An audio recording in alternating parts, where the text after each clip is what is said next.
قال إني عبد الله آتاني الكتاب وجعلني نبيا وجعلني مباركا أينما كنت وأوصاني بالصلاة والزكاة ما دمت حيا وبرا بوالدتي ولم يجعلني جبارا شقيا والسلام علي يوم ولدت ويوم أموت ويوم أبعث حيا ذلك عيسى بن مريم قول الحق الذي فيه يمترون ما كان لله أن يتخذ من ولد سبحانه إذا قضى أمرا فإنما يقول له كن فيكون وإن الله ربي وربكم فاعبدوه هذا صراط مستقیم. یعنی شما میگویید مسیحا از نواده های داوود پیامبر است؟ میبینید چقدر ساده است. به جای این همه محاسبات پیچیده علمی و نجومی ما بهتر بود مستقیم به در خانه داوود میرفتیم. چیزی که از چشمان بیشتر مردم پنهان مانده است. آیا در یهودیه از خاندان داوود زیادند؟ خیر، محدود هستند. در میان آنان زنی هست که باردار باشد؟ نمیدانم. من از کجا بدانم؟ آیا در اورشلیم زنی را میشناسید که دارای صفات پسندیده مادر یک پیامبر باشد؟ آیا هیچ زن استثنایی در آنجا زندگی می کند که از تمام زنان اطراف خود برجسته تر بوده و یا کرامات و کارهای اعجازآمیزی از او در میان مردم دیده شده باشد؟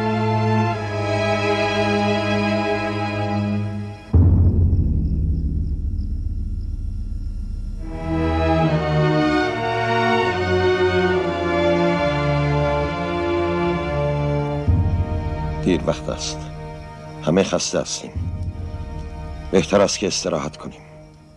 تو او را میشناسی؟ خیر، چون این کسی را که گفتید نمیشناسم. تو نه تنها او را میشناسی بلکه برای او نگرانی، بیمناکی که او شناخته شود.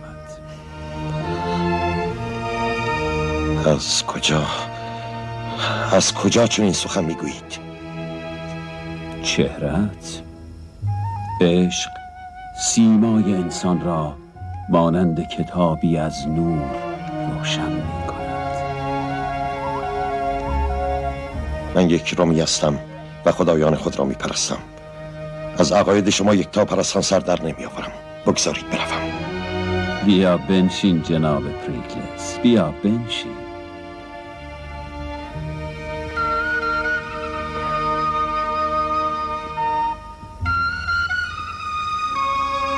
بنشینید.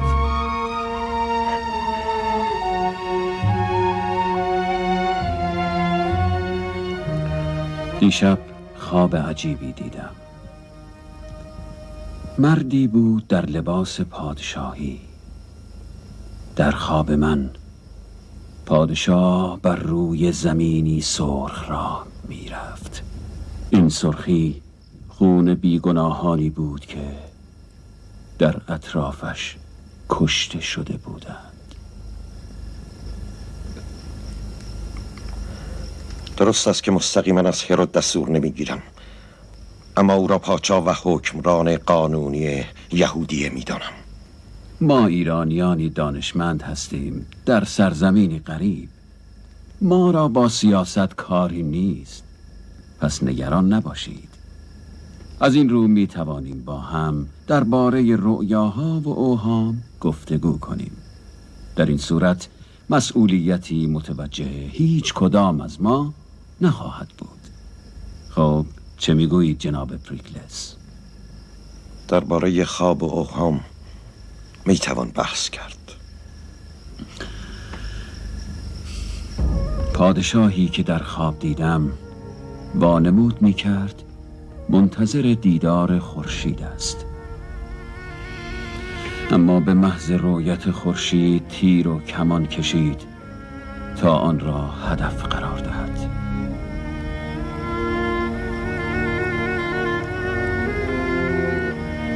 مأمور پادشاهان همین است که گفتید.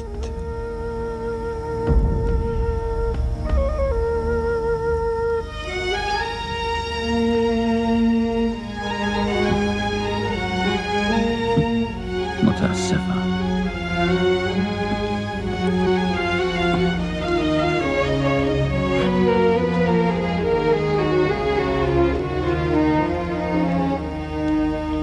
مایل نیستم وسیله‌ای باشم در دست پادشاهی تا خورشید را هدف قرار دهد. باید دست از جستجو برداشته و به کشورمان بازگردیم. بله، این بهتر است. هرچند راه درازی را آمدیم. تنها آرزویم دیدار او بود، اما افسوس.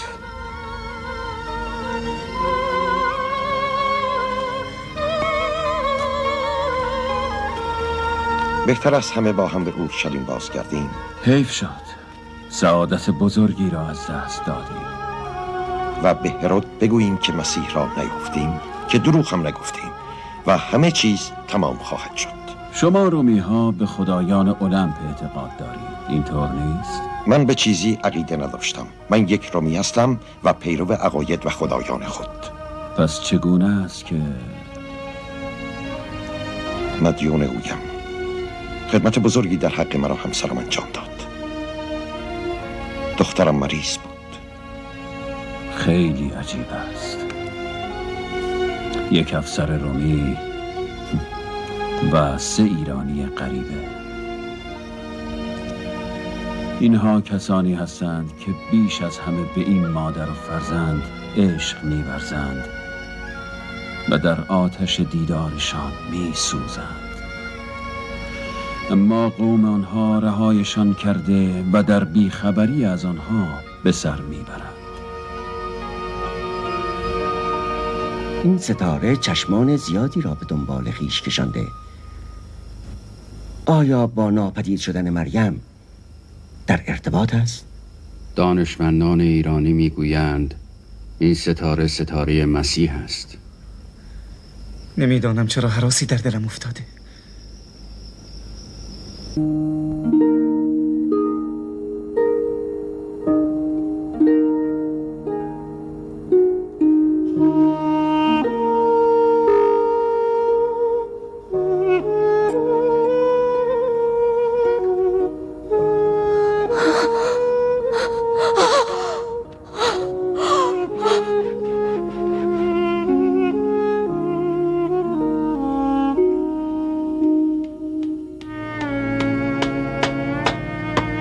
ای مریم مطهر و مقدس من،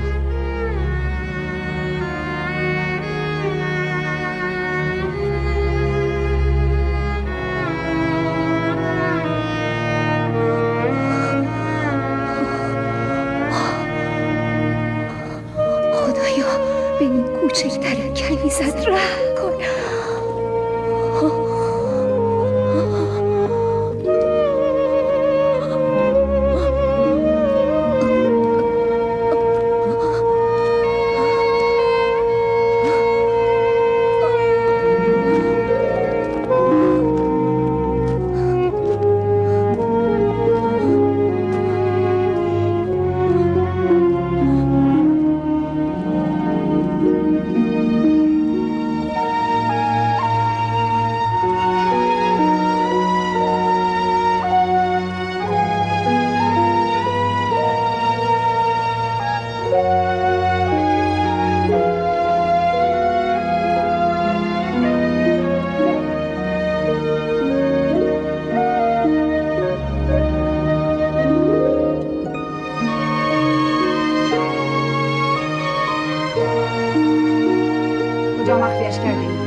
آیا همین بس نبود که ادعای پیامبری و شنیدن صدای یهوه را میکرد؟ دیگر چه آبروریزی مجددی به راه انداخته که پنهانش ساخته ای؟ مریم چه شده؟ مریضیش چیست؟ چرا موقعی رفتن از معبد دستش را روی دلش گرفته بود؟ چرا یوسف و زکریا خانه به خانه به دنبال او میگردن؟ به ما بگو الیسابات، دل دردش از چیست؟ پس چرا هیچ خبری از او نیست؟ مریم الان کجاست؟ مریم به سفر رفته است. سفر؟ آن هم پنهانی؟ به کجا رفته است؟ کجا؟ مریم از دست شما و امثال شما خسته شده است. حال از جان ما چه میخواهی؟ چرا آزارمان میدهی؟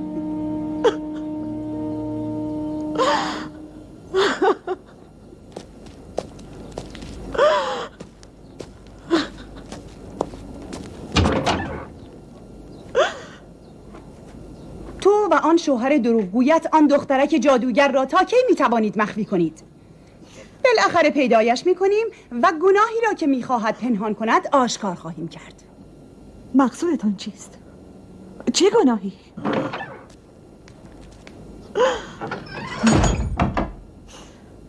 خدایا اینها مقصودشان چیست؟ خدایا خودت رحم کن، به این دختر تنها و مظلوم رحم کن.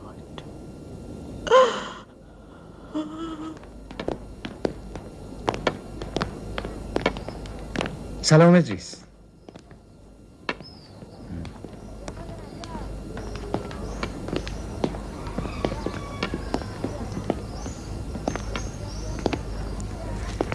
سلام ارمیا.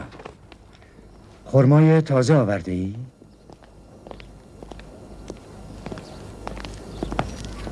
پیامبر دروغگو.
کاش پیش از این مرده بودم.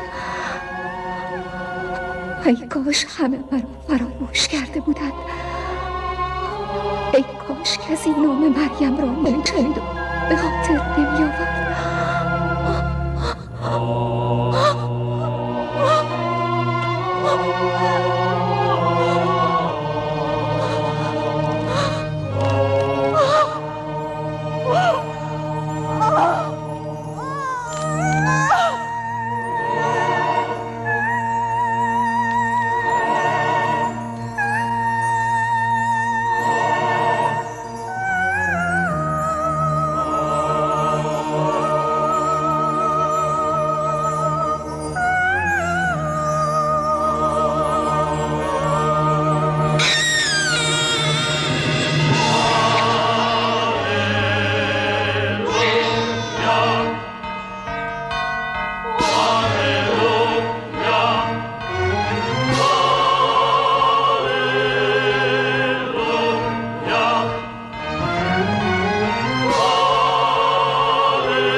چه شده؟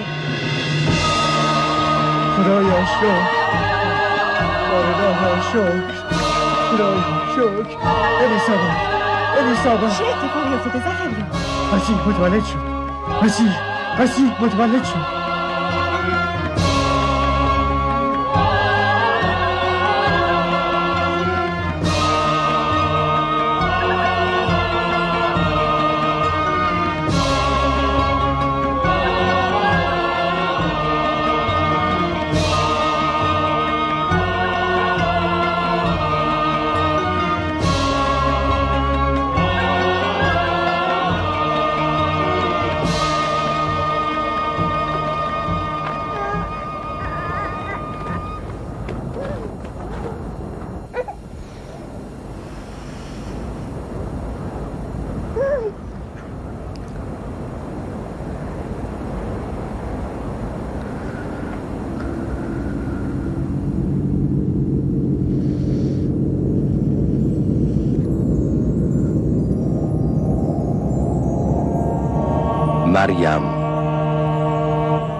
مریم،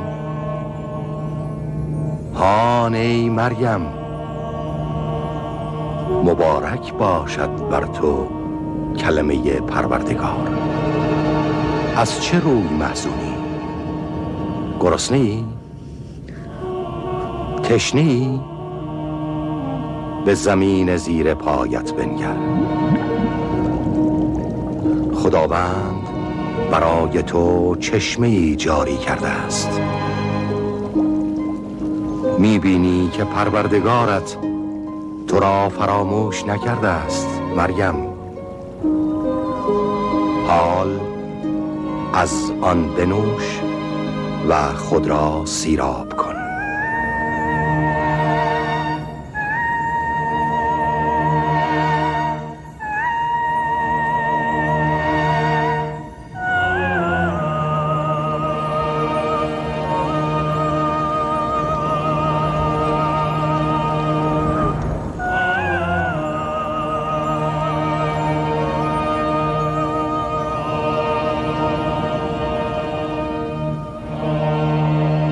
مریم، هنوز محزونی؟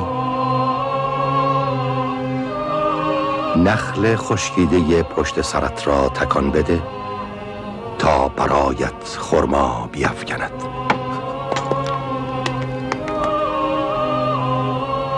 میبینی خداوند برای تو خرمای تازه رویانیده است.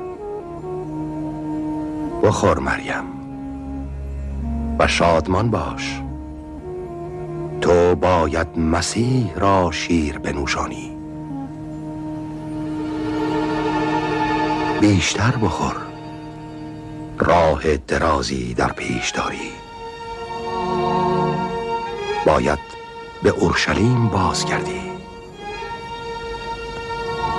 اورشلیم با این بچه چگونه؟ آنان حرف مرا باور نخواهند کرد. به من تهمت میزنند.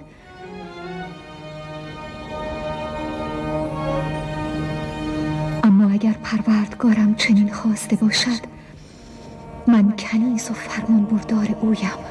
وقتی به شهر بازگشتی با هیچ کس سخن مگوی.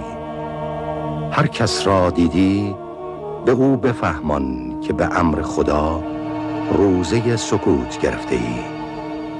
فرزندت به اذن خدا همه کارها را درست خواهد کرد.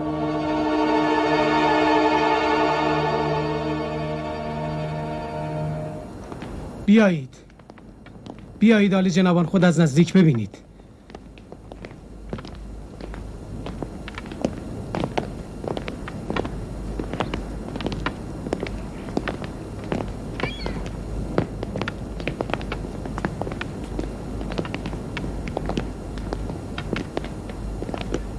این اتفاق صبح زود رخ داده.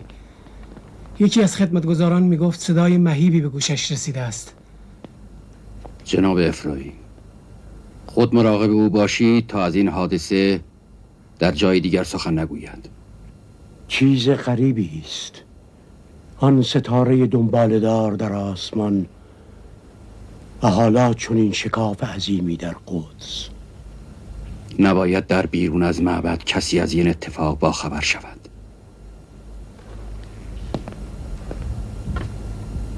دستور بدهید سریعا دیوار را تعمیر کنند.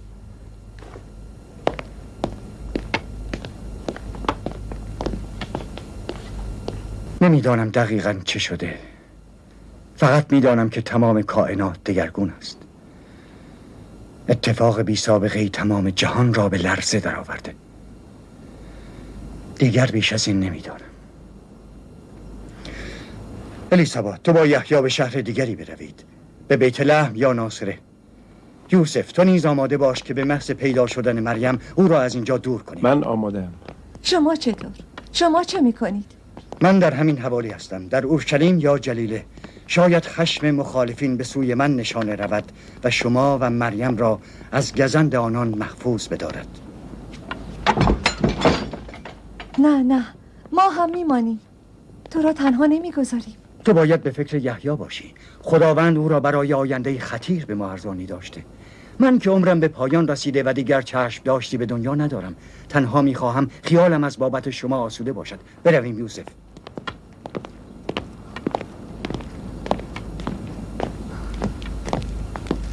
خدا نگهدار.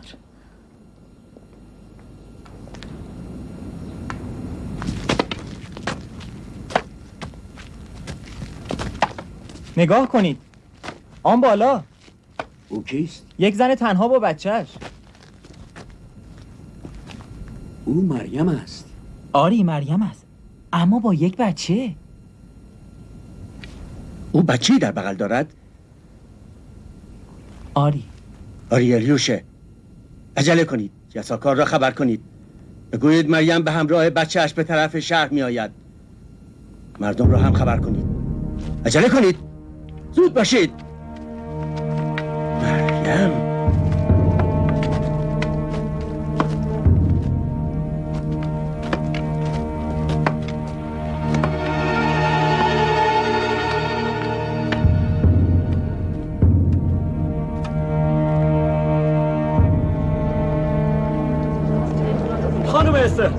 خانم استر کجایید؟ زود باشید، مریم با کودکش به شهر می آید. گفتن زنان بیاید. عجله کنید، دستور کاهنان است. همه زنان بیایید. زود باشید، عجله کنید.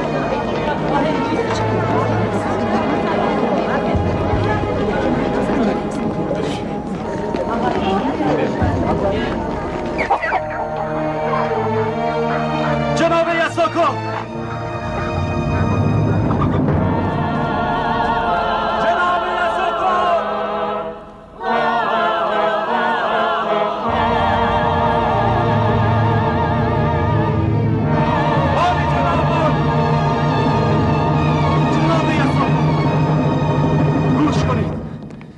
مریم با بچهش به شهر می آید. برو همه کاهنان را خبر کن. جناب یساکار، امروز باید کار را تمام کنیم. صدوقیان نیز آمدند.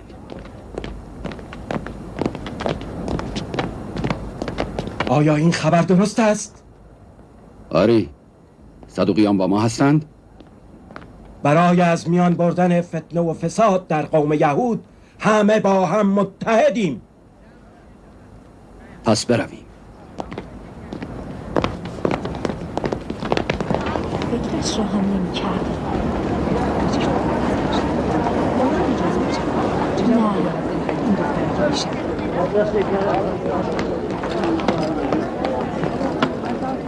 چه خبر شده؟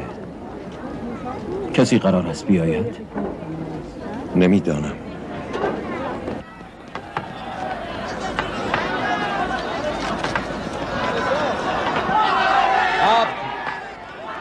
صبر کنید، تحمل داشته باش. عقب‌تر، عقب‌تر، بروید عقب‌تر. بگذارید مریم بیاید. ما خود را برای اجرای قانون الهی آماده کرده ایم. مریم!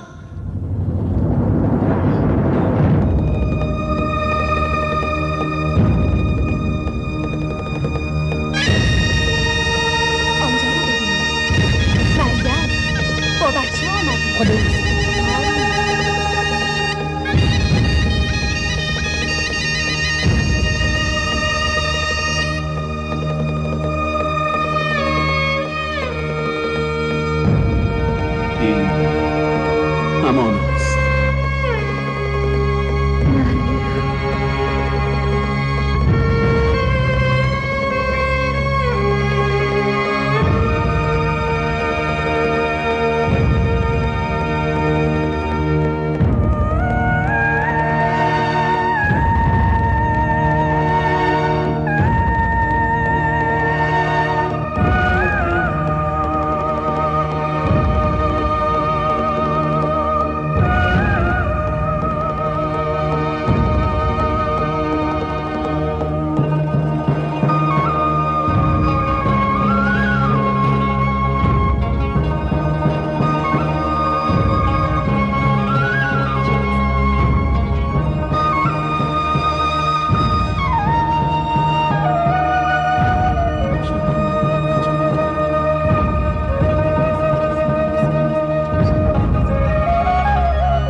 پس مریم قدیسه برگشته، اما این بار تنها نیست. آیا این فرزند توست؟ این غیر ممکنه. این که ازدواج نکرده، بچه کجا برده؟ پس قبول است که این بچه فرزند اوست. چطور؟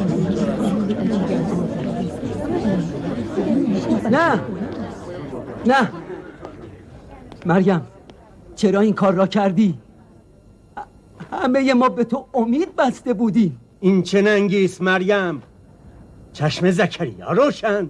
مریم، تو کار زشت و ناپسندی مرتکب شدی. تو گناهکاری مریم، گناهکار. چه میبینم مریم؟ چگونه باور کنم؟ باور کردنش مشکل نیست جناب هیلل.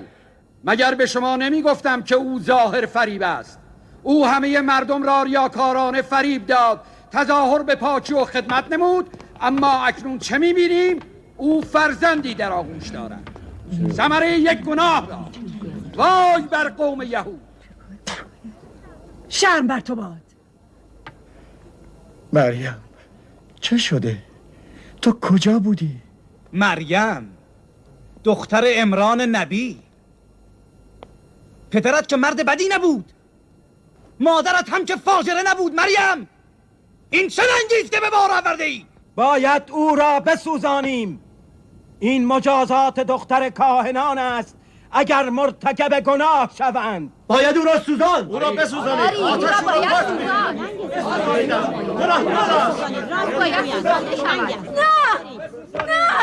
نه آتش، فقط آتش او را پاک می کند. مریم، حرف بزن، از خودت دفاع کن. حرف بزند؟ نمی بینید که چه به موقع روزه سکوت گرفته؟ البته هر کسی به جای او بود چون این کاری را می کرد. چیزی بگو. ساکت باش زکریا. هر چقدر اینها با او چه میکنند؟ اگر نگذاشته بودیم با جادوهایش مردم را بفریبد، اینک کار به این آبروریزی و فضاحت نمی‌کشید. خدا رویت را سیاه کند، خدا روی همه تان را سیاه کند که این چنین بدون علم تهمت میزنید، آن هم به پاکترین زن روی زمین. خدا تو را رو سیاه گرداند که چنین رسوایی در بنی اسرائیل و معبد مقدس به راه انداختی. چرا چیزی نمیگویید جناب هیلل؟ شما هم در این رسوایی شریک هستید. آیا اینطور نیست؟ آری مریم و زکریا را باید بدون هیچ ترحمی مجازات نمود. هرود سخت بیمار است. اگر مریم از این قائله نجات یافت، او را از شهر دور کنید. نگهبانان همه جا مراقبند. باید او را بسوزانید. بگو روزت را بشکن. به امر چه کسی روزه گرفته ای که نمیتوانی برای نجات خیش سخن بگویی؟ تو فکر میکنی روزت قبول است؟ بگو این ننگ چیست؟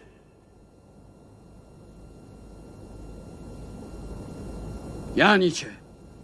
به چه اشاره میکنی؟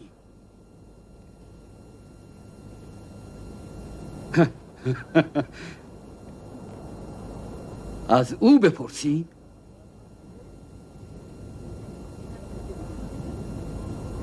ما را به مسخره گرفته ای؟ این چه بازی جدیدی است؟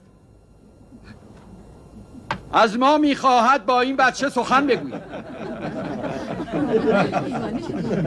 مریم، تو ما را دیوانه فرض کرده ای؟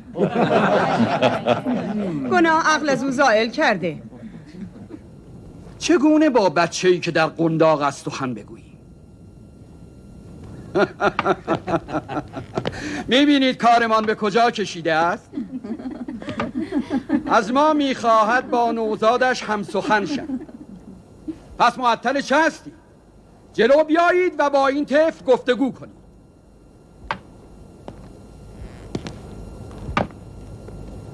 جناب هیلل، جناب صدقیا، جناب یربع، جناب ناتان، کاهنان بزرگ، عقلای شهر، خردمندان یهود، چرا این خواسته را اجابت نمی کنید؟ به راستی که این کار جرأت بسیار می طلبد. پس بگذارید من خود پیش قدم می شوم. آری، من از طرف همه شما که در اینجا حضور دارید و شاهد هستید با او سخن می گویم. بچه جان، تو کیستی؟ خودت را برای این جمع معرفی کن تا همه بدانند. و آنگاه طفل در آغوش مادر لب به سخن گشود و گفت: من عیسی مسیح بنده خدا هستم.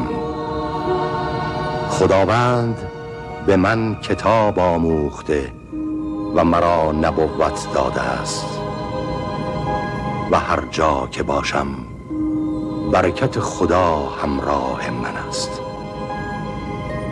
او مرا به نماز و زکات امر کرده است تا هر وقت که زنده باشم و من مأمورم که با مادر پاکم مهربانی کنم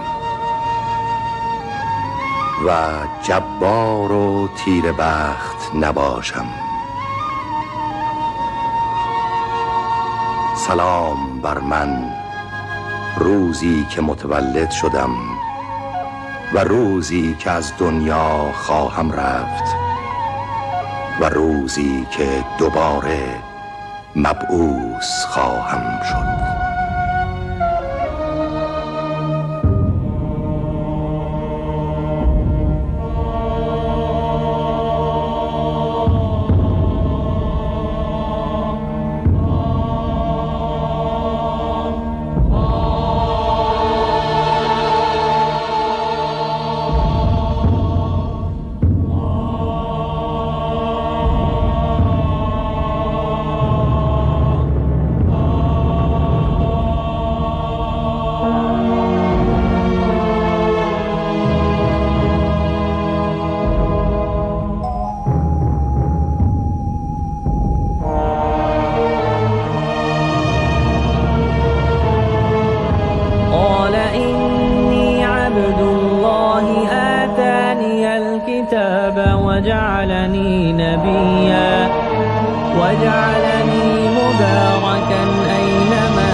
عيسى ابن مريم قول الحق الذي فيه يمترون ما كان لله أن يتخذ من ولد سبحانه إذا قضى أمرا فإنما يقول له كن فيكون وإن الله ربي وربكم فاعبدوه هذا صراط مستقيم.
و بدین سان ما مریم و فرزندش را معجزه و آیتی برای مردم جهان قرار دادیم.